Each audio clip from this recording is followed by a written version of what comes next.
영적 체질 개선 이라는 제목으로 하나 말씀 증거하겠습니다. 많이들 아시겠지만 조선 후기 이제마라고 하는 사람이 창시한 사상의학이라고 하는 게 있습니다. 사람의 체질을 따라서 태양인, 또 태음인, 소양인, 소음인 이렇게 네 가지로 나눠서 그 각각의 특성에 따라 병을 고치기도 하고 또 음식도 권하기도 하고 그러한 분류법이 있습니다. 그에 어느 정도는 맞는 것도 있죠. 그래서 그것을 신봉하는 사람들은 또 이것을 지나치게 또 그걸 믿는 사람이 있어가지고 이걸 신봉하는 사람들은 그에 맞게 살려고 합니다. 사람의 체질을 그렇게 분류한 것 같이 성경에서도 우리 인생의 삶을 두 가지로 크게 분류를 하고 있는데, 하나는 육체를 따라 사는 옛사람이요, 또 하나는 영을 따라 사는 새사람이라는 겁니다. 그러니까 어떤 체질이냐에 따라서 나는 육으로 사는 게 맞다, 나 육의 사람이다 이런 게 있고, 그건 내게 맞지 않다, 나는 영을 따라 사는 새사람이다. 그들은 육신에 대한 체질도 변화가 되는 것처럼 우리 영적인 체질도 마찬가지로 변화시키라는 겁니다. 개선을 하고. 그러면 이 영적 체질로의 개선을 위해서 우리에게 필요한 것은 무엇인가? 어떠한 처방전을 들고 우리가 좀 더 육의 사람에서 영의 사람으로 이 영적 체질을 개선해 나갈 수 있겠는가? 하나님께서 주신 은사와 또 하나님께서 주신 마음과 하나님께서 주신 고난으로서 우리는 바꿔갈 수 있는 겁니다. 차례대로 살펴보겠습니다. 첫째로 이 영적 체질로의 개선을 위해서는 하나님께서 주신 은사를 우리는 작동시켜야 됩니다. 모든 사람마다 하나님께서 각각 맡겨주신 것이 있는데, 그걸 우리 은사라 이렇게 말한다면 그 은사를 그냥 가지고 사는 사람이 있고 그것을 작동시키는 사람이 있다는 겁니다. 우리가 어떠한 사람이 되어야 마땅한가? 우리가 옷을 입어도요, 왠지 나에게 안 맞는 옷이 있고 또 맞는 옷이 있습니다. 모자를 써도 좀 맞는 게 있고 안 맞는 게 있는 것처럼 우리의 삶의 패턴이 이 세상의 것은 좀 안 맞고 하나님의 것은 좀 잘 맞고 그래야 되겠는데, 그 반대가 되면 곤란한 겁니다. 하나님의 것이 잘 맞는 삶을 살려면 하나님께서 우리에게 주신 모든 것들이 정상적으로 작동할 수 있도록 항상 준비된 상태로, 전원을 켜놓고 대기한 상태로 우리는 주 앞에 있어야 됩니다. 하나님께서 우리 성도들에게 각자에 맞게끔 달란트를 다 주셨는데 없다 그러면 그것은 무지한 거고 이건 잘못된 겁니다. 없다 그러면 안 되고 그냥 찾아야죠. 하나님 내게 뭘 주셨는가? 어린 아이들도 아니고 다들 장성한 성인들이 돼서 내가 하나 앞에 어떻게 쓰임 받아야 될 것인가? 그런 것에 대한 생각이 없다 그러면 우리 인생 제대로 사는 거 아닙니다. 우리는 하나님 앞에서 내가 받은 은사가 무엇이요, 또 달란트가 무엇인지는 최소한 알고 있어야 됩니다. 내가 그것을 가지고 제대로 못 써서 문제이지 무엇이 내게 주신 바인가, 그건 알아야 되는데, 바울은 이 디모데를 향해서 눈물 흘리고 있는 디모데에게 그 상황을 타개할 수 있는 방법으로서 내 속에 있는 하나님의 은사를 다시 붙들어라, 나약해 있지 말고 하나님 은사를 다시 붙들고 눈물 걷어치우고 주 앞에 다시금 충성하라, 그 말씀을 하고 있죠. 오늘 본문 6절 말씀을 보시면 디모데후서 1장 6절에서 그러므로 내가 나의 안수함으로 내 속에 있는 하나님 은사를 다시 불릴 듯하게 하기 위하여 너로 생각하게 하노니. 이 디모데가 처한 상황이 목회적 환경이라고 하는 것이 심히 어려웠던 것 같습니다. 물론 우리 믿음으로 살다 보면 약해질 때도 있고 눈물 날 때도 많으시죠. 목회자도 마찬가지로 뭐 항상 믿음으로 사는 것 같지만 그러나 사람이기 때문에 환경 측면에서 약화될 수가 있고 때리 목회적 환경 때문에 눈물 흘리는 경우도 있다는 겁니다. 그럼 그런 상태가 되면 어떻게 되는가? 그런 상태가 좋은 상태인가? 물론 이제 우리가 하나님 믿고 나가는 거니까 어떤 상태든 다 믿음으로 받을 것인데 목회자의 눈에서 눈물 난다 그러면 일단 뭔가 문제가 있는 거죠. 공동체 내에서는. 그렇기 때문에 그런 상황이 오지 않는 것이 좋고 또 만일 그런 상황이 있다 하더라도 우리는 주 안에서 서로 간에 하나 앞에서 바른 모습을 가지고 나가야 되는 게 맞습니다. 이 디모데가 지금 현재 심히 어려운 상황에 처했는데 바울이 어떻게 권면했는가 하면 그것을 이겨낼 수 있는 방법은 사람 의지할 것도 없고 뒤에 보면 나오겠지만 특별히 이 디모데를 좀 적대시했던 사람들이 있습니다. 그런 사람들 미워할 것도 없고 오직 하나님께서 주신 그 은사 붙들어라. 하나님께서 너에게 주신 것은 하나님께서 사람 일 하라고 하신 것이 아니고 하나님 하는 거니까 그 형편과 재능을 따라서 이미 주신 거 그거 놀리지 말고 다시 불리듯하게 해라. 없는 걸 가지고 한 게 아니고요. 있는 것 가지고 한 겁니다. 내 속에 있는 하나님의 은사를 다시 불리듯하게 하기 위하여. 그러니까 우리 제일교회도 마찬가지입니다. 여기 계신 모든 성도님들께서 하나님께서는 없는 것 안 받으신다고 그랬습니다. 없는 거 안 받고 있는 거 봐. 있는 거. 분명히 할 수 있는 것임에도 불구하고 안 하는 거 그거 다시 우리가 불태워야 된다는 겁니다. 이런 말들이 우리에겐 부담이 되죠. 그냥 가만히 있으면 그냥 적당히 살 텐데 이런 말씀들이 우리에게 부담이 된다는 겁니다. 부담되는 게 사명이에요. 부담되는 게. 이런 말을 들었을 때 그런가 보다 이러면 참 곤란한 거고 마음이 좀 부담이 되고 나한테 하는 말인가? 예. 모두에게 하는 말이니까 한 사람 한 사람이 하는 말인 겁니다. 그런 말이 내게 부담이 되고 걸림이 되면 다시금 불일 듯하게 해야죠. 우리가 하나님의 교회가 바로 서 나가는 것을 위해서 할 거 다른 거 없습니다. 하나님께서 우리에게 요구하시는 바 하나님의 성품을 닮아서 거룩할 것이며 힘써 하나님을 예배하는 자가 되고 모든 삶의 처소에서 하나님 앞에 간구하고 기도하라. 이거 말고 하나님께서 도대체 우리에게 무엇을 요구하십니까? 하나님께 나에게 요구하시는 거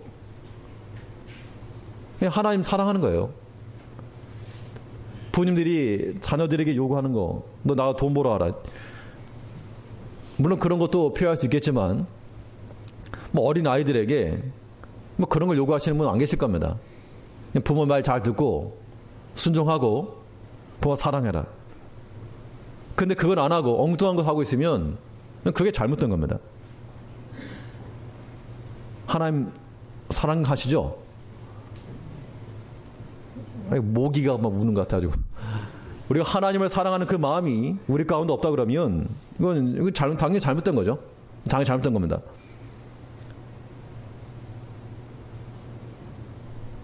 내가 무슨 일을 해서가 아니고 큰 걸 해서가 아니고 우리 마음 가운데 하나님을 사랑하는 마음, 하나님께서 나를 사랑하신 그 경험들 그런 것들이 다시금 불이 붙어야 됩니다. 그런 것에서부터 불이 붙어야 우리가 다른 외적인 것도 하지 그런 거 없이 외적인 것만 생각한다고 해서는 절대 우리의 신앙적 체질이 될 수 없는 거다. 영적 체질로 변화될 수가 없는 겁니다. 겉과 속이 다르면 어떤 일이 벌어집니까? 겉과 속이 다르면 칭찬하는 사람은 아무도 없죠. 다들 이렇게 손가락질하고 욕하지 않습니까? 겉과 속이 다르네? 겉으로는 아닌 것 하더니 속으로는 이건 무슨 양파같이 벗겨도 이러네?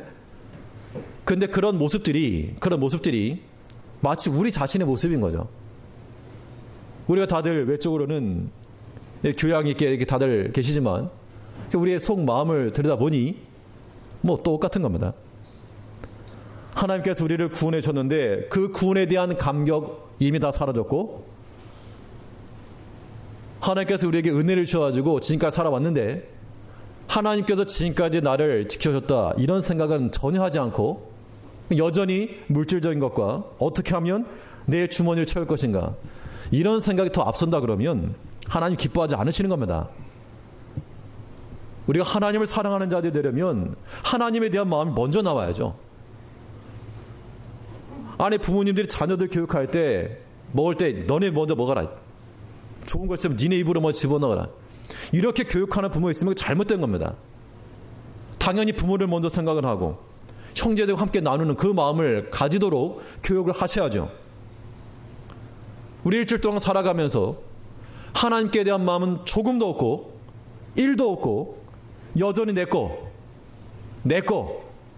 것만 가지게 되면 이거 잘못된 겁니다.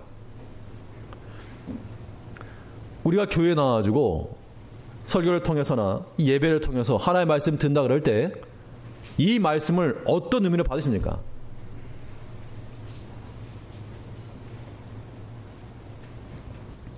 하나님께서 내 자신에게 하시는 말씀으로 들으셔야 됩니다. 근데 우리 자신을 돌이켜보자는 얘기죠. 하나님께서는 일주일 동안도 불꽃 같은 눈동자로 단 한 번도 우리를 잊지 않으시고 항상 주목하고 계시는데 우리는 쳐다도 안 본다는 겁니다. 쳐다도 안 보는 거. 생각도 안 하는 거죠. 이런 삶의 패턴이 과연 합당한가? 합당하지 않습니다. 그럼 어떻게 할 것인가? 우리 마음속에 있는 하나님께 이미 우리에게 주신 구원과 하나님의 말씀에 대한 사모함과 또한 기도에 대한 그런 필요성과 다 아시죠? 그런 것들에 대해서 우리는 불을 붙여라. 불을 붙인다라고 하는 것은 거저되지 않고 뭐 장작더미에나 하다못해 정말 실제로 불을 붙일 때 그게 좀 마른 나무에 불이 붙는 거지, 물 잔뜩 먹은 나무에는 아무리 갖다 대도 잘 안 붙는 겁니다. 그런 측면에서 우리 성도들의 마음이 낮아지고 겸손하고 그런 심령에서 하나님의 말씀에 불이 붙는 거지, 이미 그냥 세상의 걸 가득 찬 겁니다. 하나님의 말씀을 붙이려고 해도 안 붙는 거죠. 자기 교만, 여전히 인간적인 생각, 이런 것으로 아주 그냥 칠을 해놔버리면 마음속에 하나님의 은사, 이게 붙을 리가 없다는 겁니다. 우리가 하나님께 받은 은사와 그 사명을 기억을 해내고 그거 우리 힘써야 되겠습니다. 그럼 내가 할 일이 무엇인가? 역대상에 보면 역대상 9장 한번 보실까요? 역대상 9장.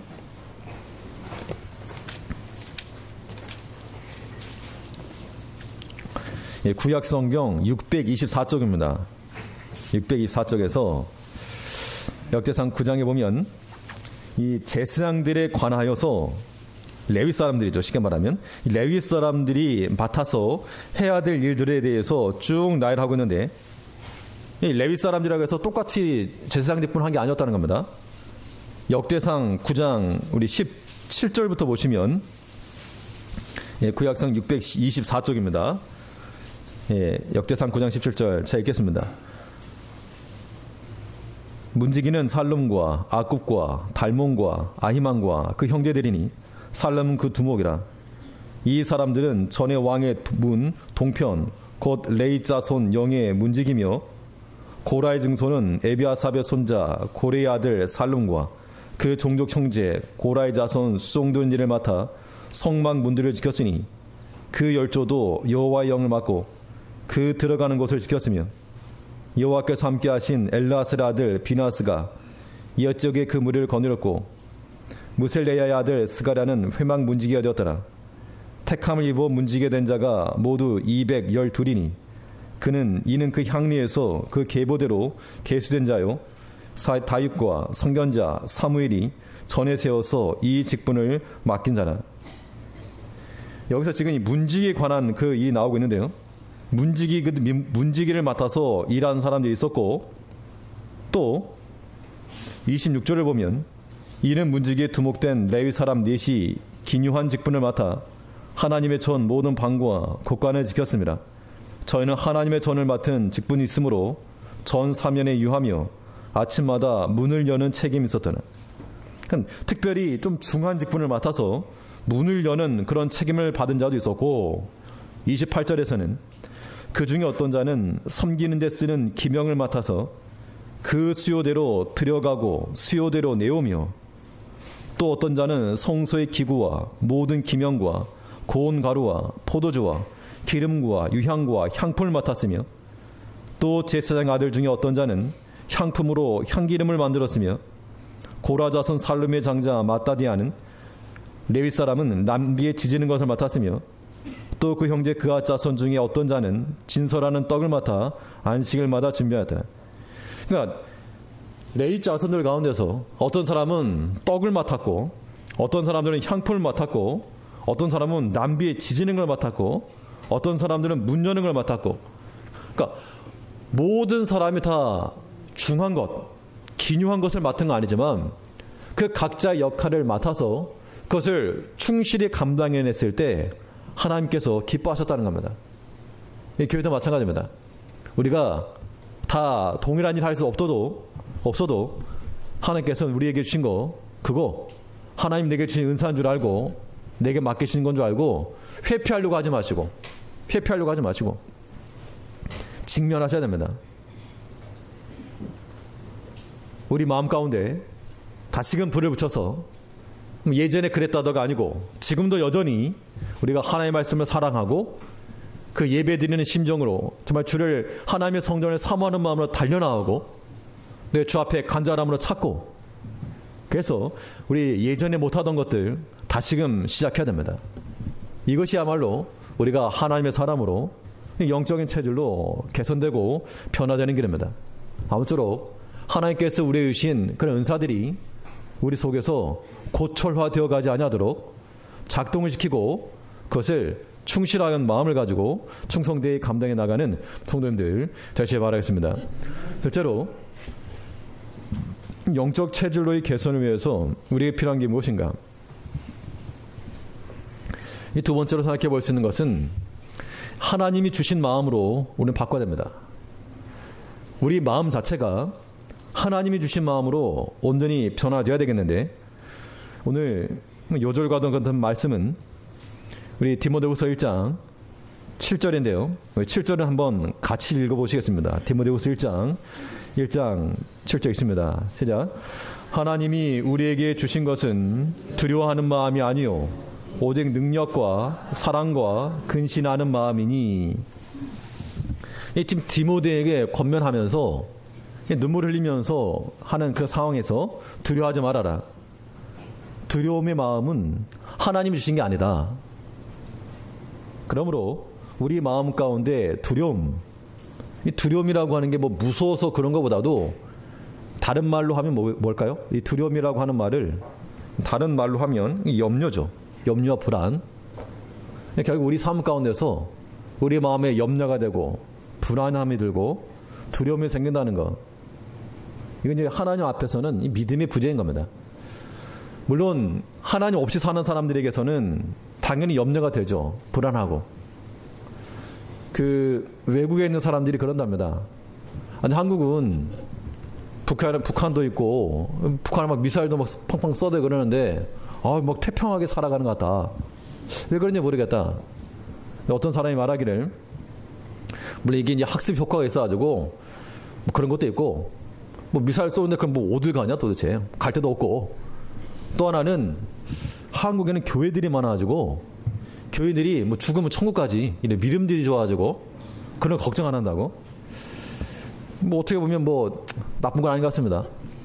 또 사실 뭐 염려한다고 해서 뭐 달라질 게 뭐가 있겠습니까? 분명한 것은 그런 염려되는 것들이 많이 있죠. 또 나라 돌아가는 걸 봐도 염려되는 게 많이 있습니다. 그럴 때일수록 뭐 인간적 염려해봐야, 뭐 우리가 내가 염려해봐야 뭐 하나 바꿀 수 없는데, 그 마음을 가지고 우리는 나라를 위해서 기도하고 또 위정자들을 위해서 함께 기도하고 그런 것들이 이 교회와 성도들에게 주어진 책무. 단지 우리가 어떤 비난만 할 게 아니고 함께 기도하는 자들이 돼야 됩니다. 이 두려움과 염려라고 하는 것, 우리 개인적 삶에서도 마찬가지죠. 우리 개인의 삶 가운데서 염려되는 게 많이 있습니다. 또 근심되는 것도 있고. 그러나 사실 그런 것은 전부 다 우리 안에 믿음의 부재에서부터 온다는 겁니다. 현실 감각이 떨어지는 말일지 모르지만 성경은 그랬잖아요. 너네가 염려한다고 뭐 어떻게 할 수 있느냐? 못한다는 겁니다. 못하니까 내 건강 염려한다고 어떻게 할 수 있느냐? 못하죠. 자식 염려한다고 어떻게 할 수 있느냐? 못하죠. 그러니까 우리는 철저하게 하나님만 의지하고 하나님만 신뢰하는 자들 되는 겁니다. 그러니까 우리가 기도하는 백성들 되는 거죠. 염려만 하지 말고 걱정만 하지 마시고 우리 마음에 평안이 임할 때까지 그 염려와 두려움이 마음들이 사라질 때까지 우리는 하나 앞에서 엎드리고 찾아야 됩니다. 물론 현실이라고 하는 것을 우리가 뭐 도외시하는 거 아닙니다. 디모데가 처했던 상황은 분명 큰 어려움의 상황이 분명합니다. 이 목회자의 눈에서 눈물 흘리기까지 그 목회적 상황 누가 대신 알아줄 수 없고 또 대신 아파해 줄 수 없는, 그러다 같이 뭐 싸우려 하겠습니까? 아무튼 다 인내로 견뎌야 될 것인데 그것이 어려우니까 그랬다는 겁니다. 그럴지라도 하나님께서 이 바울을 통해 두려워하는 마음은 하나님 주신 게 아니다. 그러니까 우리가 감당하기 어려운 그런 일들을 직면했을 때는 그 일이 우리에게 크지만 더 크신 하나님을 묵상하는 데 있습니다. 아무래도 경험적으로 다 아시는 것들이죠. 경험적으로. 우리에게 여러 가지 문제들이 있어도 지나놓고 보면요, 하나님께서 해결해 주시는 거 참 많습니다. 그 하나님을 왜 우리가 진작 모르냐? 진작 알면 더 좋죠. 그럼 얼마나 편합니까? 당연히 우리가 어려움에 처했을 때는 하나님께 간절하게 구하고 또 하나님께 우리에게 평안한 길을 주었을 때는 감사함으로 하나님께 영광 돌리는 거 맞습니다. 그럼 우리는 이 두려워하는 마음 버리고, 그럼 두려워하는 마음 버리면 어떤 마음을 가질 것인가? 오늘 본문에서는 이 세 가지 마음을 말하고 있죠. 능력과 사랑과 근신이라 했는데, 먼저 하나님이 주시는 마음은 이 능력이면 능력. 이건 우리에게 은사를 주셔서 감당케 하시는 것도 하나님이 주신 능력이지만, 여기서 말하는 능력은요, 우리 자신, 개인의 능력을 말하는 거 절대 아닙니다. 하나님께서 우리 개개인마다 은사를 주시고 감당할 수 힘 주신 거 맞지만, 여기서 말하는 우리가 가져야 될 마음이라고 하는 것은, 이 능력은 하나님의 능력이죠. 하나님의 능력. 그 하나님의 능력이 우리 가운데 임하도록 할 수 있는 방법은 기도밖에 없는 겁니다. 그래서 이 바울은 자기 자신의 삶을 말하면서도 내 약한 것 자랑한다. 왜 능력을 가지고 일해야 되는데 약한 걸 자랑하는가? 내가 약한 건데 하나님의 그 능력이 내게 임하기 때문에 나 도리 약한 걸 가지고 자랑한다. 염려와 속상함이 있을 때 그 자리에 하나님의 능력을 놓고 인내해야 되겠습니다. 아프면 어떡합니까? 다치면, 상처가 나면 거기다 약 바르고 그냥 기다릴 수밖에 없는 거죠. 그러면 이것이 낫는 것처럼 우리 마음 가운데 약함이 있을 때, 속상함과 염려가 있을 때 그 자리에 하나님의 능력을 대고 인내로 견디면 어느 순간에 제가 엊그저께 밥 먹다가 혀를 깨물어가지고, 고기 먹다 깨물었으면 말도 안 하는데 국수 먹다 깨물어가지고 평소보다 좀 심하게 너무 아파가지고, 아무튼 약을 바르고 한 이틀 지나니까 조금 사는 것 같습니다. 우리가 여러 가지 아픔과 고통과 삶의 여러 가지 염려가 많겠지만, 이거는 하나님께서 우리와 함께 하시기 때문에 하나님이 주신 그 말씀을 덧대고 하나님의 때까지 인내하는 것, 그것이 곧 우리가 사는 길 되는 겁니다. 영적 체질로 바꾼다는 거, 하나님 손잡고 가는 거죠. 캄캄한 밤에 어린아이가 부모 손잡고 가면 뭐라 그럽니까? 나는 엄마랑 같이 가니까 하나도 안 무서워요. 이렇게 말하는 애들은 거의 없을 겁니다. 애들 뭐 데려가도 무섭다 그러죠.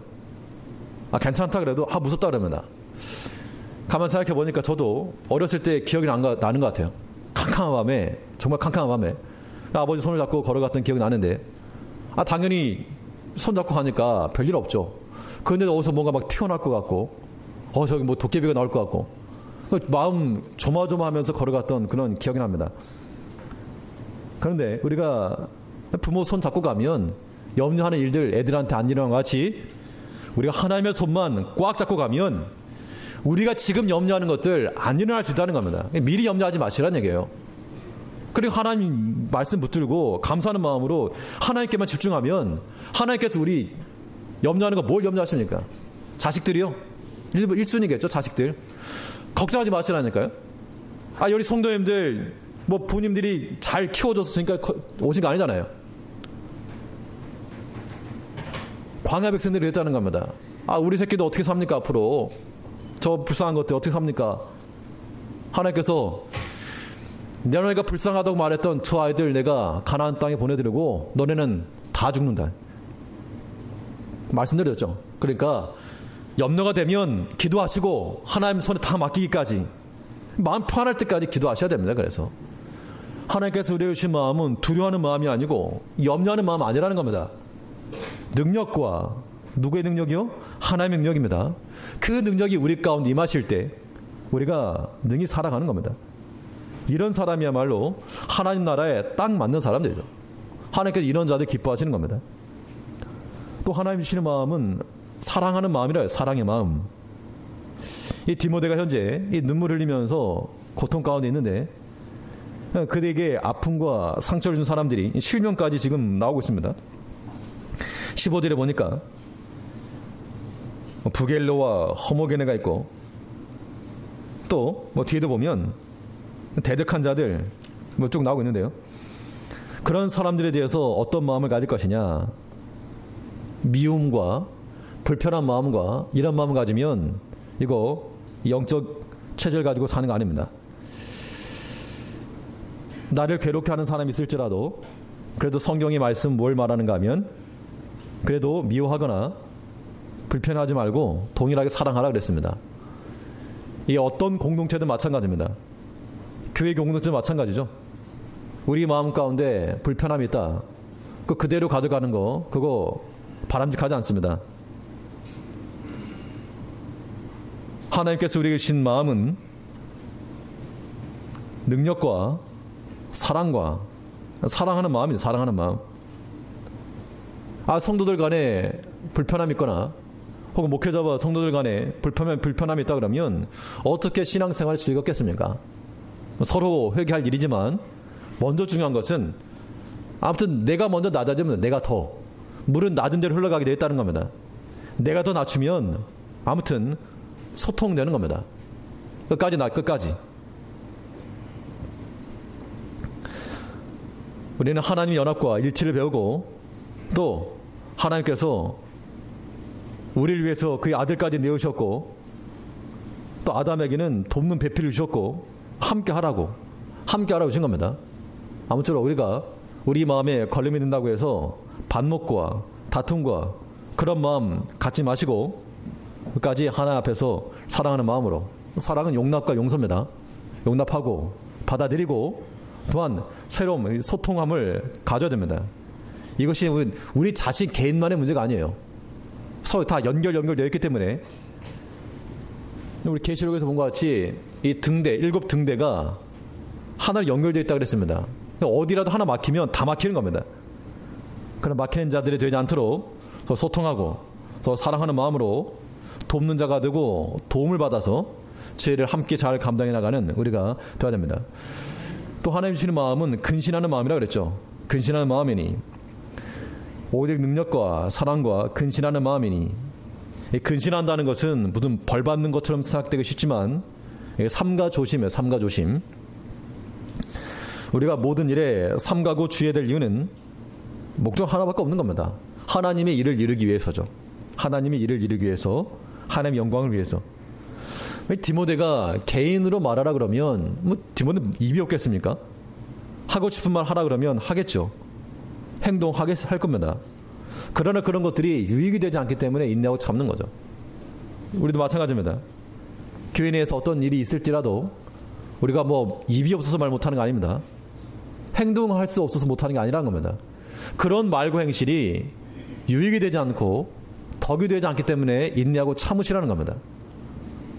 어떤 일이건 아무리 좋은 일이라도 사람의 성내는 것은 하나님의 의를 이루지 못한다 그랬으니까 아무리 내 마음에 맞지 않아도 결코 성내거나 이런 것은 삼가고 우리는 안정되고 고유한 심령으로 먼저는 자기 자신을 살피고 그래서 말과 행실이 일치가 되고 신앙적 지식과 삶이 하나가 되는 모습을 가져야 됩니다. 바울이 에베소에서 마지막 장로들을 불러 모아놓고 내가 이제 예루살렘 간다.